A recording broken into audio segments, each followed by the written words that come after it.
One of our goals with Assassin's Creed 3 was to sort of rebuild the franchise from its core. Even though Assassin's Creed is published every year, it's not developed year by year. Assassin's Creed 3 started in January 2010, where basically a bunch of people coming out of AC2, like AC2 just shipped in November, so they decided to try to explore different ideas, different period as well. Right when we started, we knew this game had to be a fresh new entry in the franchise and be ambitious and kind of reinvent everything. We knew this had to be the same kind of jump from, AC1 to AC2. For AC2 to AC3. We know the core of Assassin's Creed. It's the combat, the free-running, social stealth. By keeping an eye on those three things, those three pillars of our gameplay, we could bring the gameplay down to a very sort of basic level and then build it back up again with a lot of new stuff, a lot of new ingredients for the player, different ways of playing. The way we organized the ramp-up of AC3 is to have most of the core team from AC2 to jump in AC3. And at that time, it was just the start of AC Brotherhood. And at that stage, there was about 11 or 12 of us, and for the first sort of 6 months, it was probably under 30 people. And we were just talking basically about where it should be set, what time period would work, who our heroes should be. The first two things we decided that we thought would work, one was the idea of the American Revolution, and the second was the idea of a Native American hero. So what we tried to do was build it almost like a pyramid, an inverse pyramid, where you start with these big core decisions, and really you have to stick with them and then work it out from there.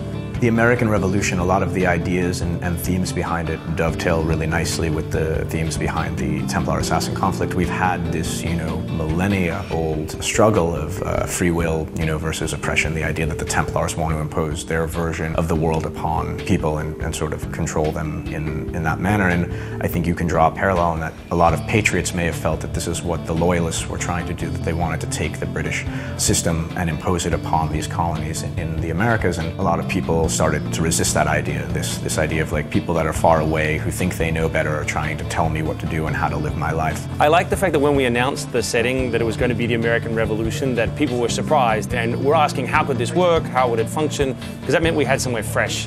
And that was really our first goal, was to make sure that it was an unexpected place to set a game, that it was somewhere a game hadn't been set before, and somewhere where we could hopefully do some new stuff.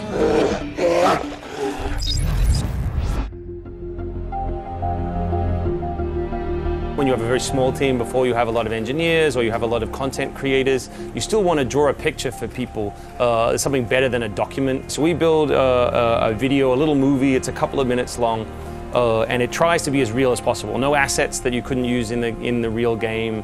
The camera's in the same position that we want the camera to be in the final game. Any weapons you use are ideas we have for gameplay, as systemic and believable as possible.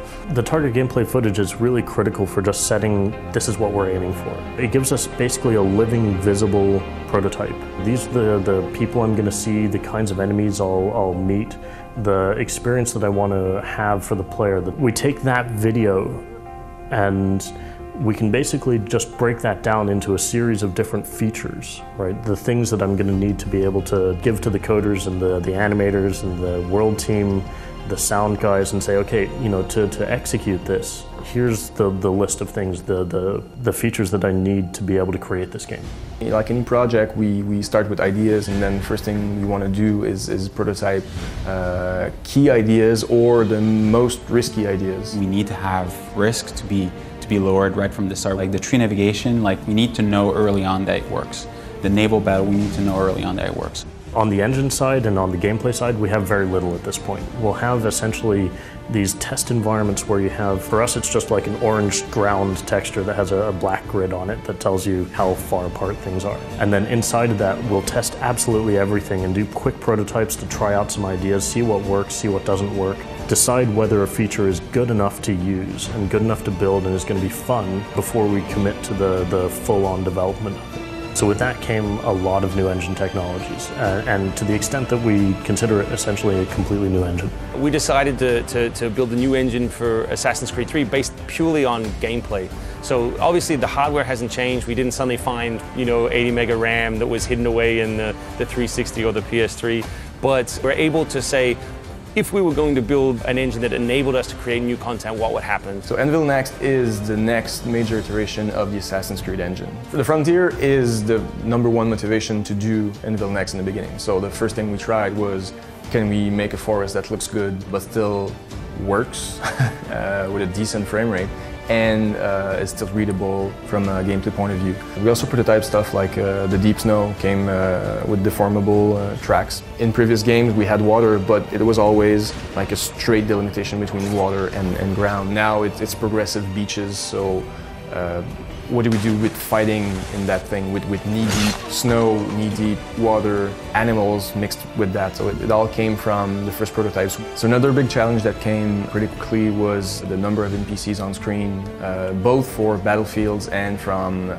cities like New York.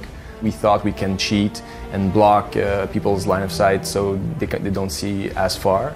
But in the end, because of the battlefields, we also had another reason to develop a new tech that now enables us to render over 2,000 NPCs at once. And we use the same tech to solve both problems. We didn't find all the answers back then, but we found a lot of questions that we had to answer. It took maybe a year and a half to finally say, yeah, I think we have a recipe, we have a good idea, we think we're gonna make it.